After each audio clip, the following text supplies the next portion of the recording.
Good morning. Can you hear me? We can. Okay.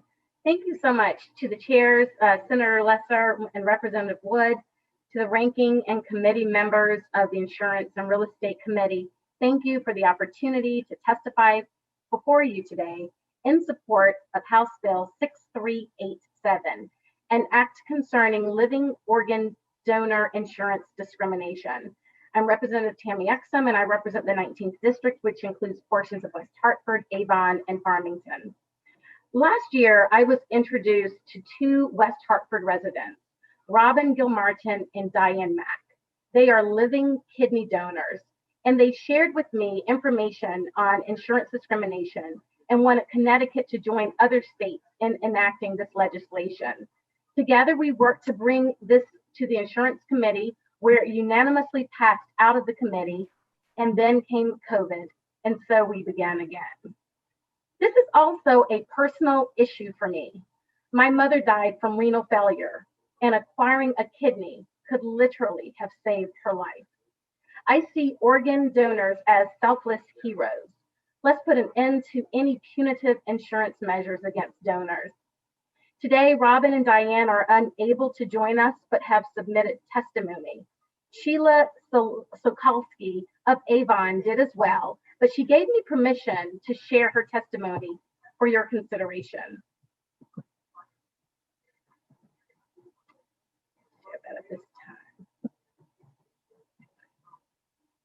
And I will read it as though she's present. My name is Sheila Sokolsky, and I am a living kidney donor. I'm sorry, I am multitasking here, and I want to turn that other one down so you can hear me.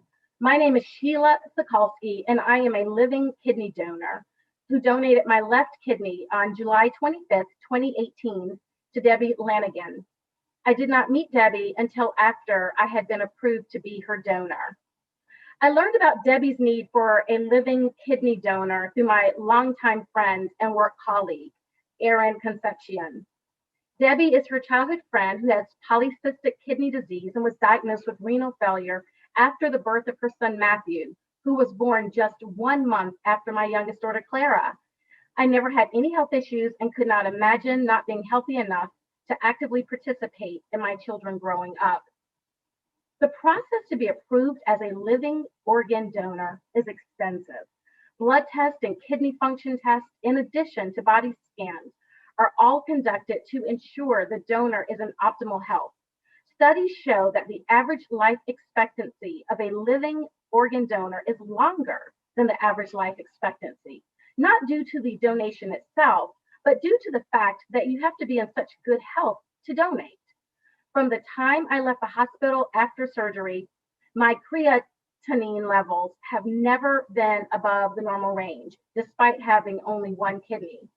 The process also includes meeting with a living donor advocate, nurses, and counselors to ensure that the donor is well informed and mentally suited for donation. As part of that process, you are asked if you have the financial resources to be out of work for surgery and recovery. I am extremely lucky that my employer offers a generous, fully paid organ donation leave. I would have been eligible for full pay and benefits for up to 6 weeks, even though in my case, I returned to work just 2.5 weeks after my surgery. The team at Hartford Hospital also advised me that there had been cases where living donors had been discriminated against when trying to procure insurance after donation, and that I needed to take this into consideration. I have group life insurance through my employer and knew that would not be impacted. If I ever changed employers, however, I could be denied supplemental coverage based on my donation.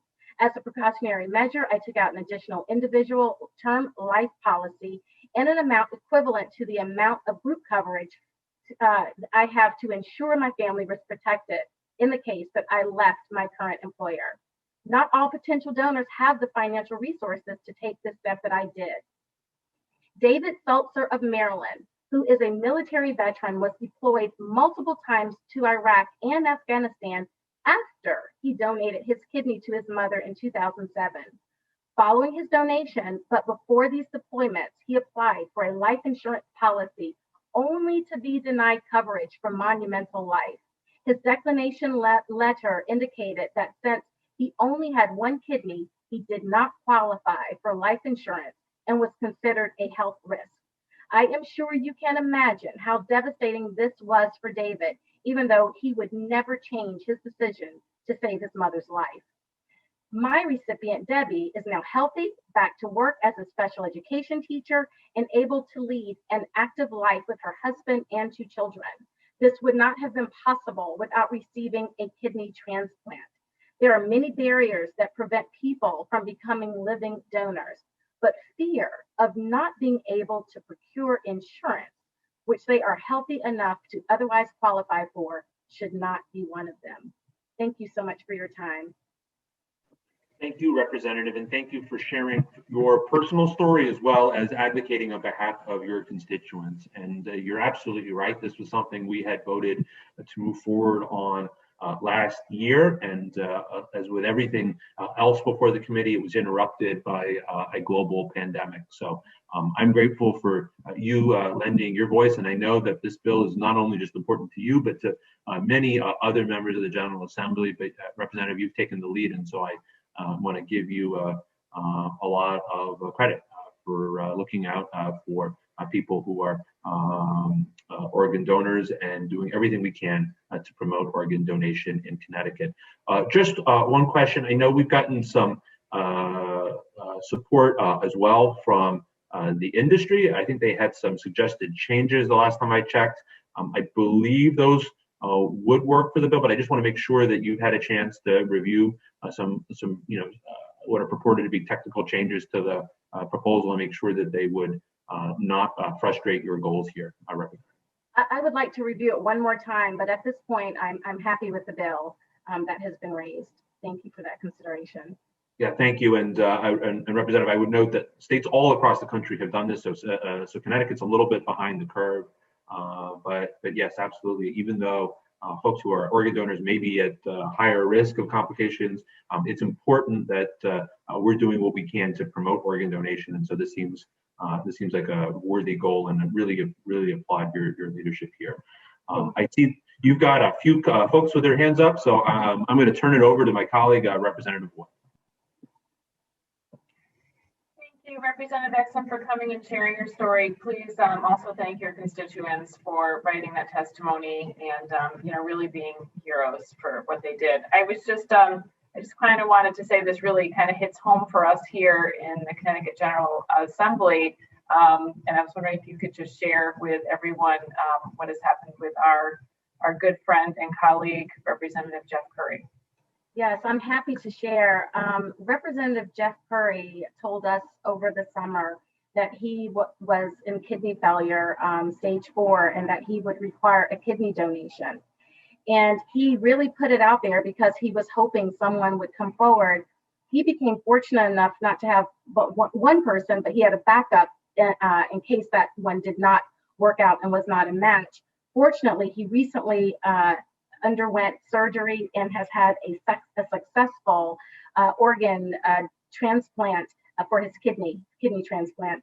And one of the things that for me is full circle is there is a bakery in my district in Avon called Pure Love, which I love because it has gluten-free and vegan options, which made me a regular customer. I didn't realize the owner of that bakery, Karen, she is the organ donor for Jeff Curry. So it was this beautiful story to see, but they are both doing well, and I can't wait to check in with her. Because of COVID, I've not been able to meet her in person. We wanted to keep her as safe as possible, but this really does hit home. We see what this looks like, and I would sure hate to see Karen discriminated against for being willing and to be so selfless in order and to support Representative Curry. So thank you for allowing me to share that story. Thank you. Thanks so much for coming today. Thank you. Thank you, Representative. And I think I speak for all of the members of the committee. We are so thrilled that Representative Curry has been doing well and has been able to get an organ donation. And I know that he is going to be, he's going to take, I think, your role over as a top advocate for organ donation. So if you don't mind ceding him the spotlight when he deems it appropriate, I think we would. We're just thrilled that that he was able to secure an organ, and wish him and his donor the very, very best. Senator. Thank you, Mr. Chair. And Representative Exum, thank you very much for raising this important issue and being a voice for your constituents who have suffered a loss.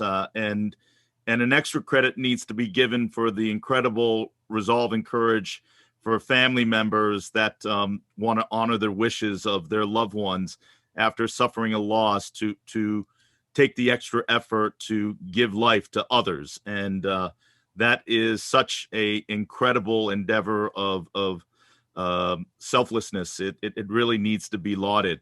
And that being said, it is important to recognize that we should increase the awareness of organ donations and knowing that the end result is to continue to support and give life to others and giving many people a chance at life. So I want to thank you for that leadership in that regard. And in regards to Representative Curry, I wish him the best in his continued health recovery. And it really reminds us what a truly, truly small world that we live in, that the donor would be somebody right in your neighborhood as you advocate this bill. So maybe somebody up above has divine thoughts and make this all work. So I'm eager and I'm very much looking forward to helping you. And I'm equally encouraged that the insurance industry has stepped forward in recognizing this as a very important action that we should all support. So I want to thank you very, very much, and thank you for your work. Thank you. Thank you so much. Thank you, Senator. Representative Nuccio. Thank you, Chairman. Thank you, Representative Exum. I don't know if this is appropriate or not, but I was looking through the bill. And is the whole piece of legislation, was it new last year and it just didn't go through? It was new last year, yes. Okay, because I was looking for the underlying changes and it only said something about Section 2 and I couldn't find what it was talking about in Section 2. So I'm gonna play the new girl card here for a minute and just ask if you could, is this for insurance in relation to health insurance, life insurance? Like, can you just give me a little more information about what drove this bill and what we're hoping to fix here? Because I didn't read the whole thing because I was looking for the underlying text. Sure. Just to let you know, it would prohibit discrimination in life, disability, and long-term care insurance for living donors. Life, disability, and long-term care? Yes. For living donors. Okay. And prior to they being denied, is that what it was? Especially for the life in Connecticut insurance, it would exempt them? So in Connecticut, okay. Right, but there is federal legislation and there are 14 other states that are doing this as well, but in Connecticut, that is not the case. And so we just wanted to protect these donors. Okay, that helps a lot. Thank you very much. I wasn't quite sure, so thank you for that explanation. I appreciate that. You're welcome. Thank you, Representative Nuccio. Are there other questions or comments from members of the committee? If not, thank you, Representative Exum. I know your schedule is busy this morning. Thanks for coming by. Thank you so much. I appreciate it. Thank you. All right, next up, we have Armand Halter from the National Kidney Foundation. Hi, everyone. Thanks for this opportunity. I've read this before, but here we go again. My name is Armand Halter. I reside in Ledger, Connecticut since 1974. As you mentioned, I am an advocate for the National Kidney Foundation. I'm also a mentor in the National Kidney Foundation's peer mentoring program, where I assist kidney patients with end-stage renal disease transition from diagnosis to dialysis and ultimately to transplantation. I myself am a kidney transplant recipient of 25 years. Each year in the state of Connecticut, approximately 1,000 patients are on the waiting list to receive a kidney transplant. Only 25% of those will receive their gift of renewed life this year.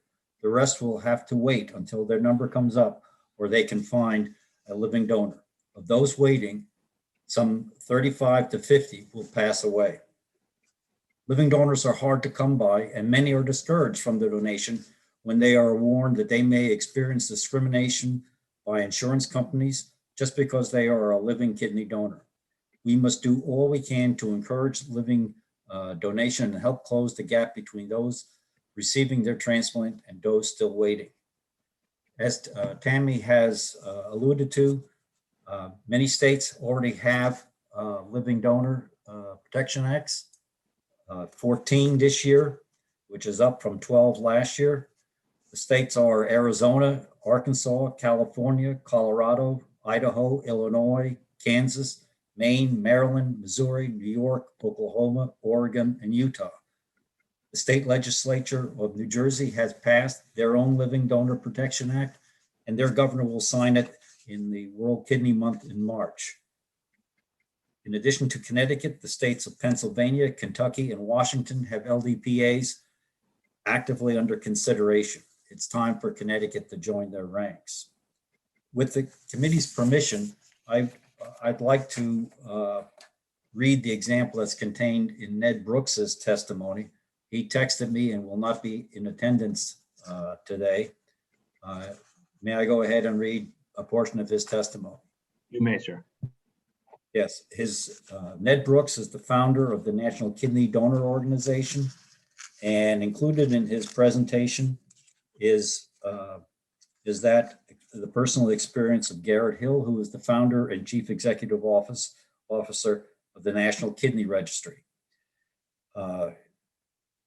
Garrett donated his kidney in 2015 via the Kidney Registry's voucher program, facilitating 8 kidney transplants in a domino chain and generating a voucher for his daughter, who is a kidney transplant recipient. After donating his kidney, he purchased additional life insurance to protect his family.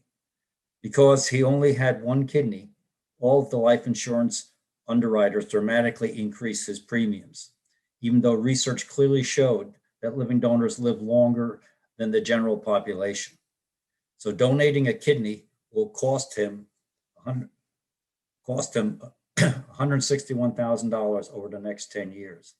Another colleague at the Kidney Registry also donated a kidney and was not able to purchase life insurance simply because he was a living donor.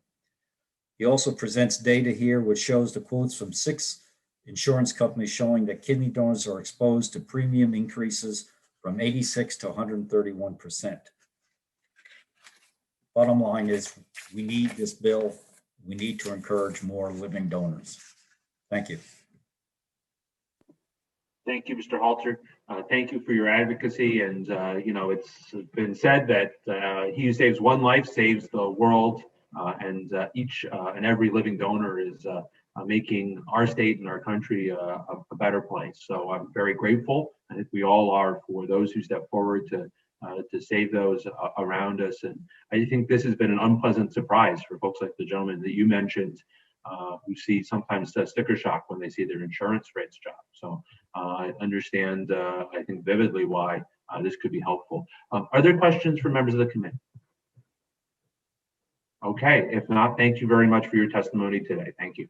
Thank you.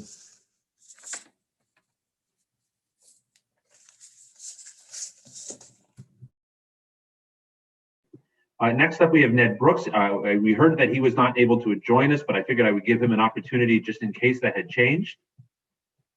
Okay.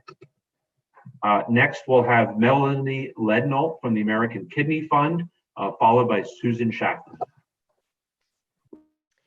Thank you all for the opportunity to testify on this bill today. This is an incredibly important piece of legislation for the more than 7,000 people in Connecticut right now who are living with ESRD. My name is Melanie Lendl. I'm the director for the American Kidney Fund based in Rockville, Maryland. And as you all know, a kidney transplant can increase the chances of a longer, healthier life.